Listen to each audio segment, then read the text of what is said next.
Mehriban dostlar, şair Kuat Yaz Muhammedov'un döreden ajaýyp fetirlerini dinleyijilerimizin hormatyny başardığımızdan yerine ýetirip bereli. Wagtyndan öň şalarsa da taşlary ejen gözelligin ýitirenler yarın ehli gyzlan hüýri bolsa da ejende garnyna göterenler alsasa da ayağı mukaddes kakan sen adam ol inşan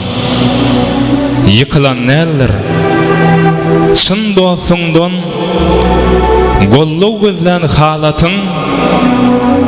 kakandan başka tapılanlar bagtına ılgaman baylığı ılgap çın söýgüsün terk edip satılan kenler guruplu yaşasan da özüňi allap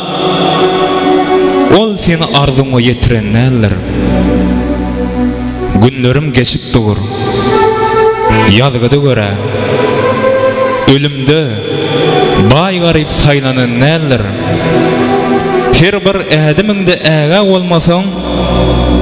geçen gün ýygyna aýlananlar